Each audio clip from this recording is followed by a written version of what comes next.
you're not just being picky, you're actually being incredibly clear about what you need and what you can and can't tolerate in a relationship. Hey guys, the dating scene can be a bit of a minefield. So today we're going to dive into the 6 unspoken rules of dating, what no one tells you.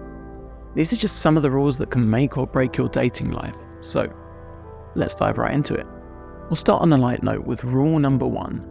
The 2-day texting rule is outdated and frankly ridiculous. You know the rule, the one that says you should wait at least 2 days before texting back? No, only if you actually want them to believe you're not interested. In today's world, if you are interested, just say so. Open and honest communication is key from the get-go. Now, that doesn't mean you should declare undying love on the second date, but if they don't reciprocate or match your energy and it's always you putting in more effort, then it's time to dial it back and reconsider if this is for you. But don't play games. It only leads to misunderstandings, missed opportunities, or even worse, ending up in a relationship with someone who can't meet your needs. Rule number 2. Chemistry doesn't always mean compatibility. Okay, you had a great first date. They were hot, and it felt like you just kind of got each other, but it didn't work out. Why?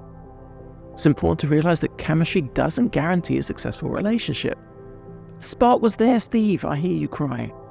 Okay, but maybe that's not about the two of you. Maybe he's just a sparky guy. Probably every girl that Brad Pitt ever dated thought there was a spark between them. Hell, I'd probably even think that if I went on a date with him and I'm into women. Brad Pitt is probably just a sparky motherfucker. But let's assume for the sake of it that the sparks were there because of the chemistry between you. While that's great to have, for long-term compatibility, it's crucial to communicate about your beliefs, your values, your life goals. Is religion important to you? Talk about sex. What are your expectations around intimacy? These are the questions that you need to be asking early on.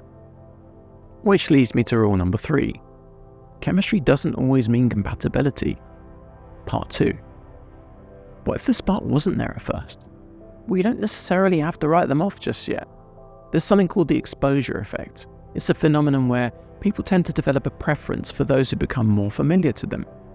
In simple terms, sometimes love really can grow over time. So if you found that person interesting and attractive but didn't feel that immediate wow, consider giving it another go. This time, use open-ended questions to get to know them on a deeper level. Ask them about their dreams, their fears, their passions, their favorite books or films. It's not just about initial attraction. It's about building something meaningful, something that can stand the test of time. And that doesn't just happen overnight. Rule number 4. It's okay to have deal breakers. Now, some people might tell you that having deal breakers means you're too picky or you're setting yourself up for failure. But let's set the record straight here and now. Having deal breakers is not only okay, it's actually healthy. Now, I'm not talking about the superficial preferences like he needs to be at least 6 foot tall or chiseled abs. I'm talking about the more meaningful things that align with your core values. Things such as their attitude towards family, differing political views, or lifestyle choices like smoking. These are the kind of deal breakers that can be crucial for long-term happiness. You see, deal breakers are essentially your relationship boundaries spelled out. They're the things you can't overlook no matter how many other boxes a person ticks. And let's be honest, ignoring these can lead to heartache down the line. So, you're not just being picky, you're actually being incredibly clear about what you need and what you can and can't tolerate in a relationship. And that's okay. Rule number 5. Dating is supposed to be fun and not make you feel like crap. Okay, this might sound like common sense, but you'd be surprised at how many people need to hear it. Look, dating should be an enjoyable experience, a journey of getting to know someone and maybe even getting to know yourself a little bit better in the process. Sure, you might feel those butterflies when you're with them, that undeniable chemistry, but let's get real for a minute. How do they make you feel when you're not with them? When you're sat at home alone, replaying interactions and waiting for them to return your call? A relationship shouldn't just make you feel good in the fleeting moments you're together. It should make you feel secure, valued and respected, even when you're apart.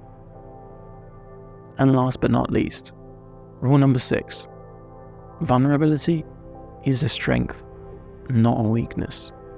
Showing your true self can deepen a relationship in ways you can't even imagine. But if your partner ever uses your vulnerabilities as a weapon against you, that is a massive red flag. Vulnerabilities are a strength, not a weakness. And anyone who makes you feel otherwise doesn't deserve you.